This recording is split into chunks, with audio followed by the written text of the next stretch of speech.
देव गोस्वामी ने कहा, हे राजा परीक्षित, जब बलि महाराज को उनके गुरु एवं कुल पुरोहित शुक्राचार्य ने इस प्रकार सलाह दी तो वे कुछ समय तक चुप रहे और फिर पूर्ण विचार विमर्श के बाद अपने गुरु से इस प्रकार बोले। बहुत गंभीर विषय है, इसके ऊपर अभी हम चर्चा कर रहे हैं। कल हमने डिस्कस किया था किस प्रकार से शुक्राचार्य जो थे, शुक्राचार्य ने अलग अलग रीजंस बताए बलि महाराज को कि उनको जो उन्होंने वचन दिया था वामन देव को, उस वचन को स्वीकार नहीं करना चाहिए।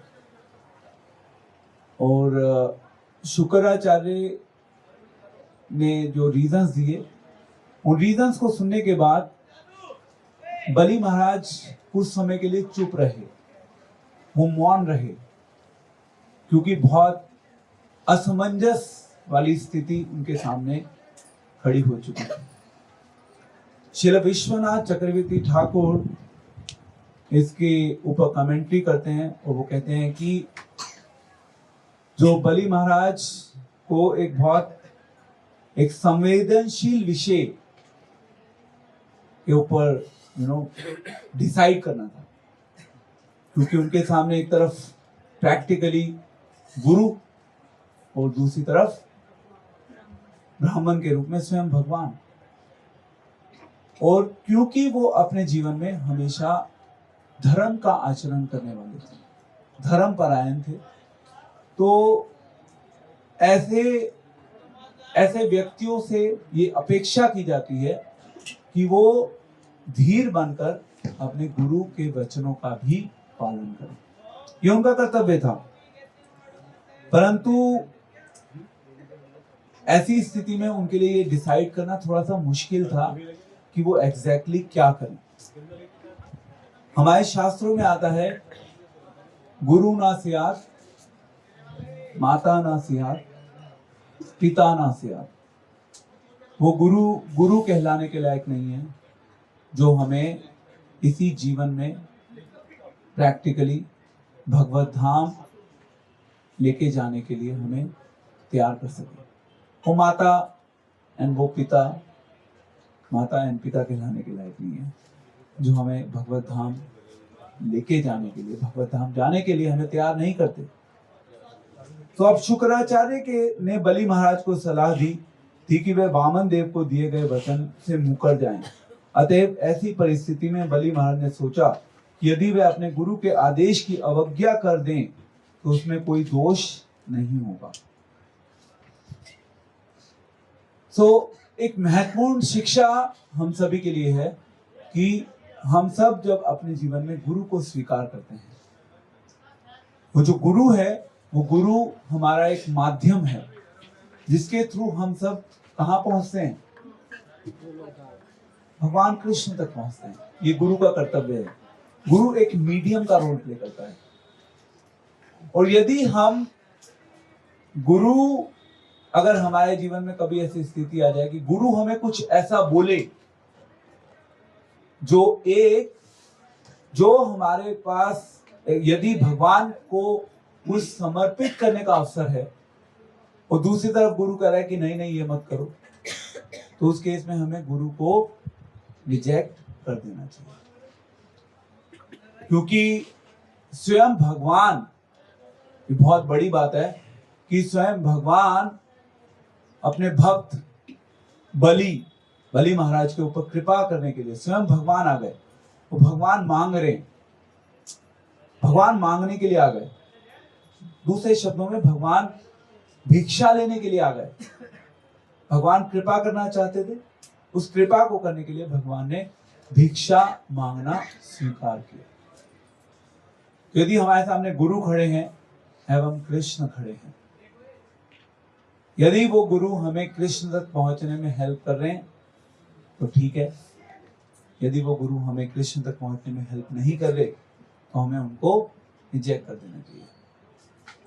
कई बार हरे रामा हरे कृष्ण आंदोलन में ऐसे लोग आते हैं, वो कहते हैं कि प्रभु जी हमारे तो ऑलरेडी गुरु हैं, हम क्या करें।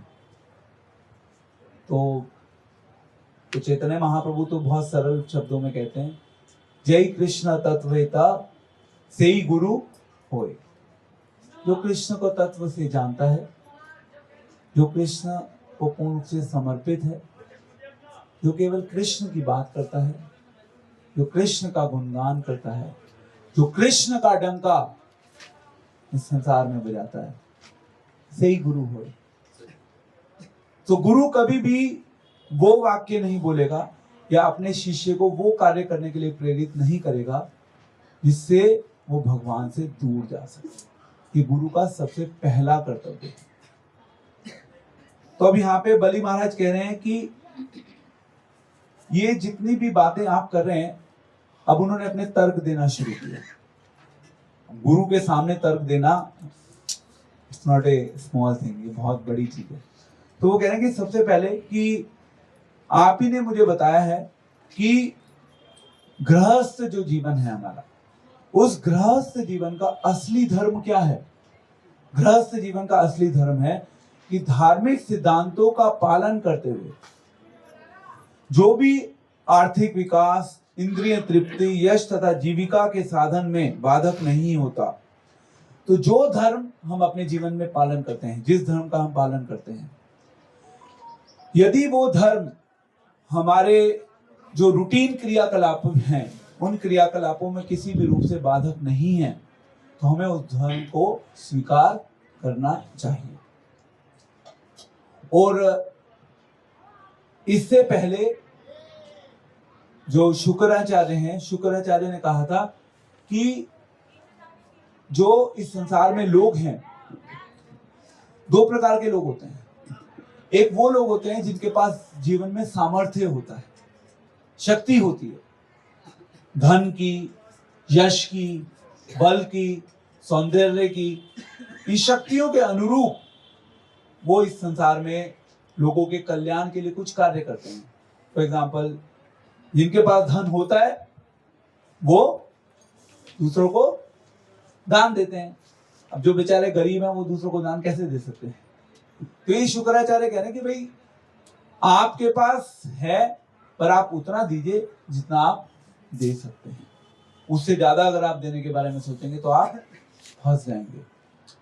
और अभी आपको पता नहीं है कि ये जो वामन है ये आपसे क्या मांग रहे हैं, अभी आपको पता नहीं। वो अलग अलग प्रयास कर रहे थे रोकने का बलि को कि वो कुछ ना दे, बट बलि जो थे वो अपने मार्ग पे पूर्ण रूप से अडिग थे। और कल हम बात कर रहे थे, जो हरि होते हैं वो क्या करते हैं, हर लेते हैं। तो कभी कभी ऐसा हमें लगता है बाह्य स्तर पे, ये जो हरि है, हरि यानी कि भगवान विष्णु, ये भगवान विष्णु हमारे जीवन से हमारी संपत्ति हर सकते हैं, हमारे सौंदर्य को हर सकते हैं, हमारे यश को हर सकते हैं, हमारे बल को हर सकते हैं। और डर जाते हैं फिर हम लोग। परंतु जो भक्त निष्ठावान होते हैं, जिनकी निष्ठा होती है भगवान में, एक तरफ उनकी निष्ठा होती है, दूसरी तरफ उस निष्ठा के साथ साथ वो आसक्त भी होते हैं, है ना। भक्ति भी कर रहे हैं, परंतु इस संसार में जो अलग अलग प्रलोभन है, उनके जीवन में जो उनको मिला है, जो उनको प्राप्त हुआ है, वो उससे आसक्त हो जाते हैं। तो भगवान ऐसे में क्या करते हैं, भगवान अपने उन भक्तों की आसक्ति को काटने के लिए भगवान उनसे उनके धन को हर लेते हैं, यश को हर लेते हैं, सौंदर्य को हर लेते हैं। तो बाह्य दृष्टिकोण से ऐसा लगता है कि भगवान ने हर लिया, परंतु जो भक्त निष्ठावान होते हैं, उन निष्ठावान भक्तों को भगवान शक्ति भी प्रदान करते हैं अपने समीप बुलाने की, और उससे हमारी आसक्तियां टूटना शुरू होती हैं। तो जो निष्ठावान होंगे और जो निष्ठावान नहीं होंगे वो क्या करेंगे,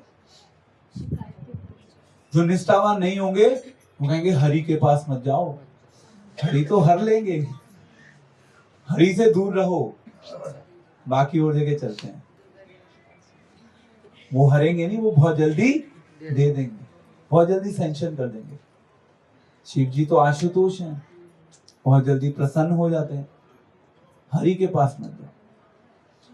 परंतु जो भक्त निष्ठावान होते हैं उनके मन में होता है ठीक है भगवान हरेंगे तो भी हम भगवान के पास ही जाएंगे, भगवान कुछ देंगे तो भी हम भगवान के पास ही जाएंगे। ये एक भक्त का दृष्टिकोण होता है। हमारी आसक्तियां सभी की हैं इस संसार में, तो भगवान जो भक्त सिंसियर होते हैं उन सिंसियर भक्तों की आसक्ति काटने में भगवान ही हेल्प करते हैं। नहीं तो ये जो आसक्तियों की जंजीर है इस संसार में उसको काटना बहुत मुश्किल है, पर उसके लिए थोड़ी सी सिंसियरिटी हमारे लेवल पे भी होनी चाहिए। So Prahlad, okay, so I am coming back to the point. Bali Maharaj discuss कर रहे थे, तो बलि महाराज ने कहा कि मैं प्रहलाद महाराज के वंश से हूं, जो कि मेरे कौन थे? दादा। मैं प्रहलाद महाराज के वंश से हूं और मेरे ऊपर प्रहलाद महाराज की बहुत कृपा है, उनकी ब्लेसिंग्स मुझे मिली हुई है। तो बलि महाराज अपने आप में वैसे तो शुद्ध भक्त नहीं थे उस समय, भगवान उनको शुद्ध भक्त बनाना चाहते थे। तो इस संसार में दो प्रकार के भक्त होते हैं, एक होते हैं साधना सिद्ध भक्त और एक होते हैं कृपा सिद्ध भक्त। जो साधना सिद्ध भक्त होते हैं वो अपने आप साधना करके अपने आध्यात्मिक जीवन में प्रगति करते हैं, वो ज्यादा मेहनत कर सकते हैं। डेफिनेटली उनके ऊपर भी गुरु का सानिध्य होता है, बट वो स्वतः अपने आप बहुत अधिक प्रयास करते हैं। और कृष्ण भावनामृत में भी हम ऐसे डिवोटीज को देखते हैं जो अपने आप आगे बढ़ते हैं, वो अपनी साधना को बहुत ज्यादा स्ट्रांग रखते हैं, वो क्लियर होते हैं। वो चाहे मंदिर जा रहे हैं नहीं जा रहे, वो चाहे मंदिर जा रहे हैं या नहीं जा रहे, वो सुबह उठेंगे 4 बजे, अपने घर पे बैठ के ही वो तप करेंगे, जप करेंगे, मंगल आरती करेंगे। साधना सिद्ध भक्त है वो। और दूसरी कैटेगरी कौन सी है? कृपा सिद्ध। जो कृपा सिद्ध डिवोटीज होते हैं वो भगवान एवं भगवान के शुद्ध भक्तों की कृपा के ऊपर आश्रित होते हैं। उनको पता होता है कि हम ज्यादा नहीं कर सकते, हमारा काम तो केवल कृपा से ही चलेगा। तो अब आप प्रश्न कर सकते हैं कि प्रभु जी हम कौन सी कैटेगरी में आने चाहिए? हम साधना सिद्ध में आने चाहिए या कृपा सिद्ध में आने चाहिए? हम सब अल्टीमेटली भगवान की कृपा के ऊपर आश्रित। बट एक रूल ये भी होता है, फर्स्ट डिजर्व देन डिजायर। आप सारे दिन केवल मांगते रहो बिना कुछ किए, उससे काम भी नहीं चलेगा। तो हमें कृपा भगवान की प्राप्त करनी है, बट उस कृपा को प्राप्त करने के लिए अपने लेवल पे हमें पता है हमारे अंदर शक्ति नहीं है, बट फिर भी हम करेंगे जरूर। हम शक्तिहीन हैं परंतु हम करना नहीं छोड़ेंगे। शायद कभी भगवान हमारे इस एक बहुत छोटे से अटेम्प्ट को भगवान देख लें, शायद कभी ऐसा हो जाए। तो इस प्रकार से कह रहे हैं कि वो मेरे पास स्पेशल ब्लेसिंग्स हैं प्रहलाद महाराज, तो मैं अपने वचन को ठुकरा नहीं सकता। एक रीजन उन्होंने दिया। दूसरा उन्होंने कहा कि जो धरती माँ है, धरती माँ, ये धरती माँ बड़े बड़े पर्वतों, देख रहे हैं माउंटेन्स, बड़े बड़े पर्वतों के भार को सहन कर सकती है धरती माँ। परंतु यदि कोई झूठ बोलता है या दूसरे शब्दों में यदि कोई अपने वचनों से मुकरता है तो धरती माँ इस चीज को सहन नहीं कर सकती। दूसरे शब्दों में हमारे लिए शिक्षा यह है कि हम सभी को अपने जीवन में सत्य वचन का पालन करना चाहिए, सत्य के मार्ग पर अडिग रहना चाहिए, अपने वचनों को निभाना चाहिए। इसलिए हमें ध्यान रखना है हम क्या बोल रहे हैं, किसके सामने बोल रहे हैं, कब बोल रहे हैं, कैसे बोल रहे हैं। स्पेशली जब हम आध्यात्मिक जीवन में अपना आध्यात्मिक जीवन के प्रति हमारा रुझान बढ़ने लगता है, तो हमें अपने लेवल पे पूर्ण रूप से प्रयास करना चाहिए। जो धार्मिक सिद्धांत हैं, जप, तप, क्षमा, शौचम, सत्य, ये सारी क्वालिटीज हम सबको विकसित करनी चाहिए। हमें मनन करना चाहिए इस विषय के ऊपर कि कैसे हम इन क्वालिटीज को विकसित करें। थोड़ा सा ना, you have to understand one point कि जो सोसाइटी का फ्लो है, हमें अपने आप को उस फ्लो से कहीं ना कहीं डिस्कनेक्ट करना होगा। जो सोसाइटी के भाव में बहता चला जाएगा, वो कुछ अल्टीमेटली अपनी लाइफ में अर्जित नहीं कर पाएगा, वो खोएगा ही खोएगा। तो ऐसे ही बलि महाराज ने एक तीसरा तर्क रखा। उन्होंने कहा कि आप भी तो कहते हैं कि जितना भी हमारे जीवन में हमारे पास धन है, ऐश्वर्य है, संपत्ति है, जमीन है, बल है, जैसे ही हमारा ये शरीर खत्म होगा, इस शरीर के खत्म होते ही सब कुछ खत्म हो जाएगा। जब सब कुछ इस शरीर के खत्म होते ही खत्म हो जाना है, तो इससे अच्छा है कि इसको मैं हरि को दे दूं, भगवान को दे देता हूं ना। मैं, मेरा तो वैसे भी शरीर खत्म होगा तो खत्म हो जाएगा। तो ये एक तर्क उन्होंने प्रस्तुत किया। और फिर एक तर्क उन्होंने प्रस्तुत किया कि हे प्रभु, आप यह भी देख सकते हैं कि इस संसार का सारा भौतिक ऐश्वर्य उसके स्वामी की मृत्यु के समय निश्चित रूप से विलुप्त हो जाता है। अति यदि ब्राह्मण वामन दिए गए उपहारों से तुष्ट नहीं होते, तो क्यों ना उन्हें उस धन से तुष्ट कर दिया जाए जो मृत्यु के समय चला जाने वाला। यहाँ पे एक पॉइंट आया तुष्टि का। यदि हमने अपने मन से दिया कुछ, अपने मन से कुछ उपहार दिया, वो यदि उससे भगवान संतुष्ट नहीं हुए, तो फिर तो बहुत बड़ी गड़बड़ हो जाएगी। तो इससे अच्छा तो हम वही दे दें जो वो मांग रहे हैं, उससे वो संतुष्ट तो होंगे। ठीक है, उस प्रोसेस के थ्रू हमारा सब कुछ चला जाएगा, पर भगवान तो संतुष्ट हो जाएंगे। और फिर उसके बाद वो कहते हैं कि इस संसार में अगर हम यश की भी बात करते हैं, यश, सब लोग यश के पीछे भागते हैं ना, तो यदि हम यश की भी बात करें, तो ये जो यश है, ये यश कब तक रहता है हमारे साथ? जब तक हमारा शरीर हमारे साथ है। बट यदि हम कुछ ऐसा बड़ा कार्य कर जाते हैं इस संसार में, कुछ ऐसा अलग कर जाते हैं जिसमें हम केवल अपने बारे में नहीं सोचते, हम दूसरों के बारे में सोचते हैं, तो फिर क्या होता है? यश रहता है उस व्यक्ति का, उस व्यक्ति के जाने के बाद भी। तो उन्होंने सोचा कि बलि महाराज ने कहा कि अगर मैं इस प्रकार से वामन देव जो मुझसे मांगा है, यदि मैं उसको दे दूंगा, तो मेरे यश का दान ही होगा बाद में भी। हम सब कार्य कर रहे हैं ना बलि महाराज के यश का दान। हम सब बलि महाराज के बारे में पढ़ रहे हैं, उनसे प्रेरणा ले रहे हैं। देखिए, भक्ति के ना टोटल 9 अंग हैं। भक्ति के टोटल 9 अंग हैं। तो सबसे पहला अंग है श्रवण अंग, दूसरा अंग है कीर्तन, उसी में आगे लास्ट में आता है आत्मनिवेदनम, उससे पहले बीच में आत्मसमर्पण। आत्मनिवेदनम एंड आत्मसमर्पण भी है ना, उसका एग्जैक्ट मीनिंग क्या है? हाँ, ठीक है।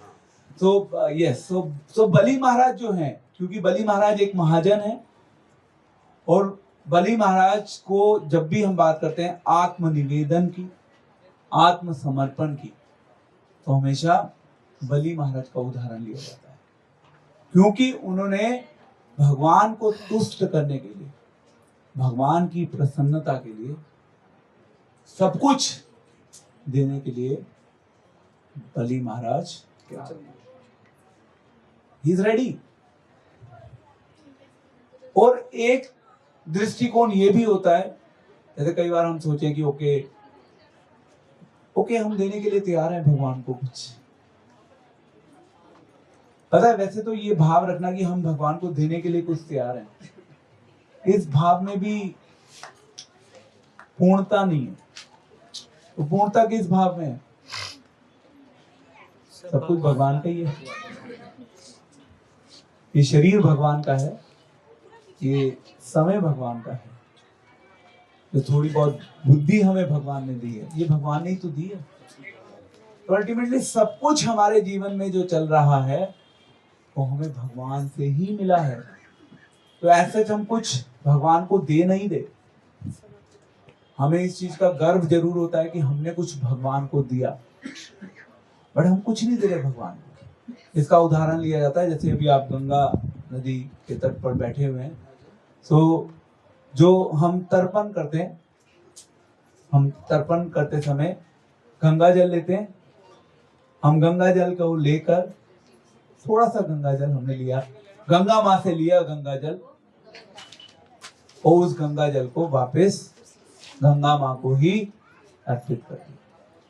जल किसका था? वो गंगा मैया। हमने बस एक छोटी सी भेंट के रूप में वापस उनको दे दिया, उनसे लिया, उन्हीं को वापस दे दिया। उसमें हमने थोड़ा सा अपना प्रेम का एलिमेंट ऐड करने की कोशिश की। एक भक्त की भावना भी यही होती है। एक भक्त अपने जीवन में, उसको पता है कि सब कुछ भगवान का है, और उसको ध्यान में रखते हुए एक भक्त उसके जीवन में जो भी होता है वो भगवान को अर्पित करता है, क्योंकि उसको पता है कि भगवान ने ही सब कुछ मुझे दिया, ये भगवान की ही देन है, और इसके ऊपर अधिकार भगवान का है, मेरा नहीं। तो ये आत्मसमर्पण की भावना है बलि महाराज की। और फिर बलि महाराज एग्जाम्पल्स दे रहे हैं।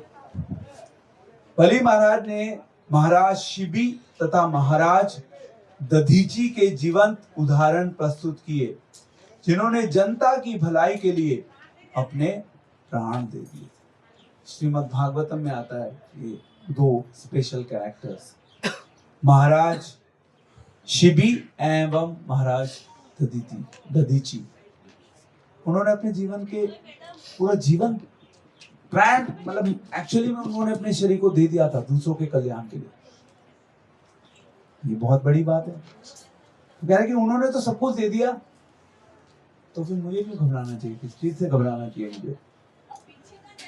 मनुष्य, अब फिर वो फिलॉसफी, थोड़ा फिलॉसफी की बात करें, वो कह रहे हैं कि मनुष्य की आयु अत्यंत अल्प है, किंतु यदि कोई इस अल्प आयु में ऐसा कुछ कर लेता है जिससे उसका यश बढ़ता है, तो वह लाखों वर्षों तक जीवित रह सकता है। तो अल्टीमेटली हम कुछ ज्यादा तो कर नहीं सकते, बट यस, अगर समहाउ और अदर हमें इस जीवन में भगवान की जितना हमारी सामर्थ्य है, उस सामर्थ्य से अधिक यदि हमें भगवान की सेवा करने का अवसर मिल जाएगा, तो हमारा जीवन पूर्ण हो जाएगा। श्रील प्रभुपाद ने यही किया। श्रील प्रभुपाद अपने लिए नहीं जिए, श्रील प्रभुपाद संसार के लिए जिए, और इसलिए आज हम श्रील प्रभुपाद का गुणगान करते हैं। और यही एक भक्त की भावना होती है। इनफैक्ट हम जितनी भी सेवाएं कर रहे हैं, सेवाओं के सबसे पहले तो अलग अलग स्तर होते हैं। सेवाओं के स्तर अलग अलग होते हैं, पर सारी सेवाएं समान होती हैं। तो एक सिद्धांत हम सभी को पता होना चाहिए जब भी हम सेवा कर रहे हैं। देखिए यहाँ पे ना, जैसे अभी आप ये यात्रा में आए हैं, इस यात्रा में सभी अलग अलग प्रकार से सेवाएं कर रहे हैं। कोई ऐसा होगा जो प्रसादम वितरण की सेवा कर रहा होगा, कोई प्रसाद बनाने की सेवा कर रहा होगा, कोई साउंड उठा के लेके आ रहा होगा बेचारा डिवोटी, कोई म्यूजिकल इंस्ट्रूमेंट्स लेके आ रहा होगा, कोई सुबह जो मंगला आरती हुई, हम तब तो 5:30 बजे आते हैं, डिवोटीज 4:45 बजे आएंगे, वो मंदिर को सेट करेंगे, उनकी सेवा है वो। भक्तों के साथ बात करना सेवा होती है, भक्तों को उत्साहित करना सेवा होती है, भक्तों के साथ मिलकर कीर्तन करना सेवा होती है। जितने भी अलग अलग कार्यक्रम ऑर्गेनाइज होते हैं, उन कार्यक्रमों में साथ मिलकर भाग लेना सेवा होती है। सभी सेवाएं हैं, और कोई भी सेवा वास्तविक दृष्टिकोण से एब्सोल्यूट प्लेटफॉर्म पे कोई भी सेवा छोटी या बड़ी सेवा नहीं, बट उस सेवा को करने के पीछे सेवा की भावना जो होती है वो बहुत बड़ा रोल प्ले करती है। नो मैटर आप ग्रुप को मैनेज कर रहे हैं, आप किसी को कुछ भी कह रहे हैं, सब डिवोटीज एकदम से सुनने के लिए तैयार हो गए, बहुत अच्छे से कीर्तन कर रहे हैं, ये सब चीजें ठीक है, बट अल्टीमेटली इन सब चीजों के पीछे एक चीज भगवान देखेंगे आपकी, क्या है वो? सेवा करने की भावना, आपकी भावना देखी जाएगी। हो सकता है आप सेवा तो कर रहे हो यहाँ पे, बट कहीं ना कहीं आपको लग रहा हो कि यार एक फिलैंथ्रोपिक वर्क चल रहा है, चलो लेट्स कीप ऑन डूइंग, है ना? अभी भगवान के बारे में तो ज्यादा पता नहीं है, ठीक है समाज सेवा चल रही है, कई बार ये माइंड में आ सकता है, बिकॉज भगवान से भी कनेक्शन नहीं है ना, तो लोगों की सेवा कर रहे हैं। जहां ये माइंड में आ गया पॉइंट, सेवा की भावना खराब है। हम लोगों की सेवा भी क्यों करते हैं? We are not philanthropist. हम लोगों की सेवा क्यों करते हैं? हम लोगों की सेवा इसलिए करते हैं जिससे कि वो लोग भगवान के साथ अपने संबंध को वापस दोबारा से री एस्टैब्लिश कर सकें।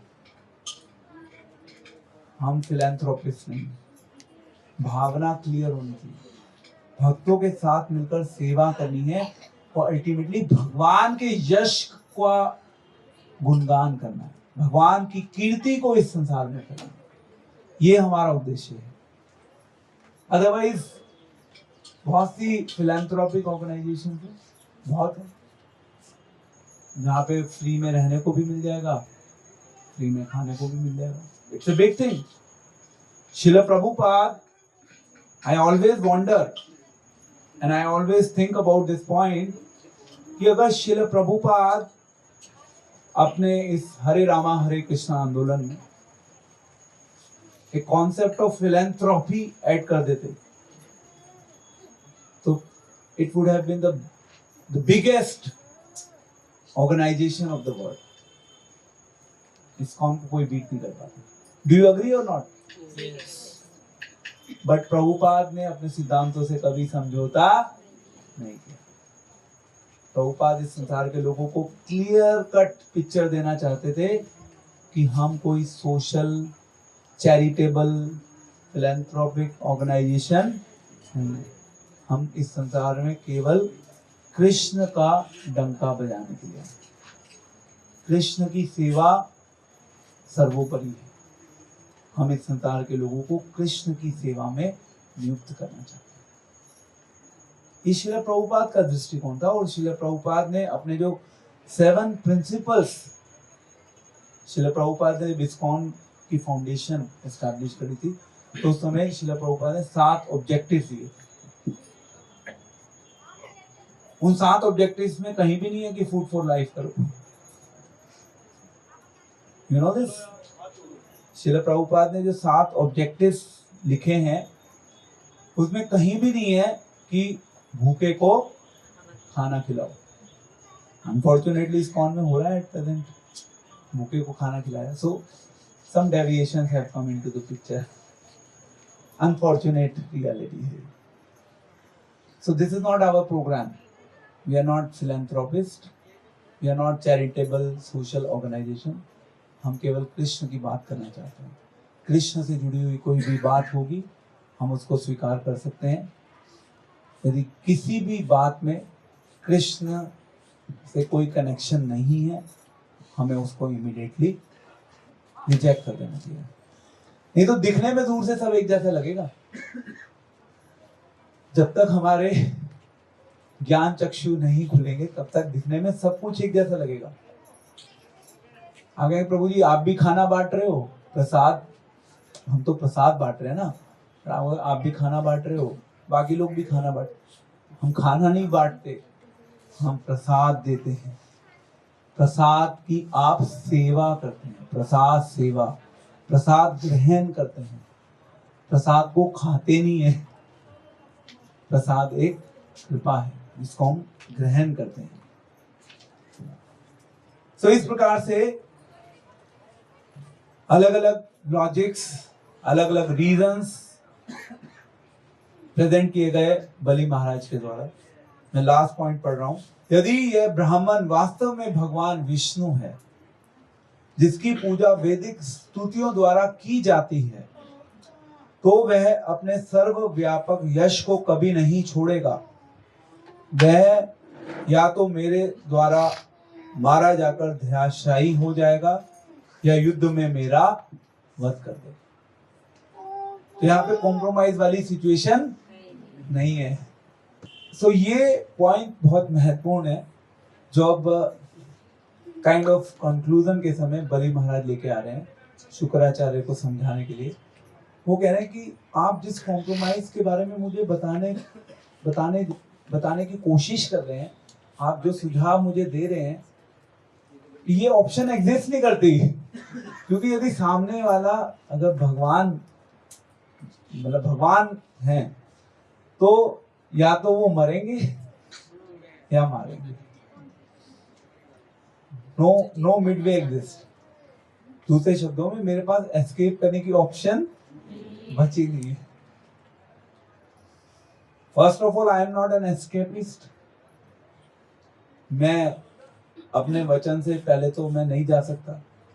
दूसरा, फिर भी यदि मैं एक बार को इस विषय के ऊपर विचार करूं तो भी ये संभव नहीं है, क्योंकि भगवान नहीं छोड़ेंगे मुझे। दूसरे शब्दों में, भगवान जब किसी के ऊपर कृपा करना चाहते हैं तो आप भगवान से कितना ही दूर होने का प्रयास कर लो, भगवान आपको कृपा देकर ही रहेंगे। भगवान नहीं छोड़ते अपने भक्तों को। हम भगवान को छोड़ने की कोशिश जरूर कर सकते हैं, भगवान नहीं छोड़ेंगे।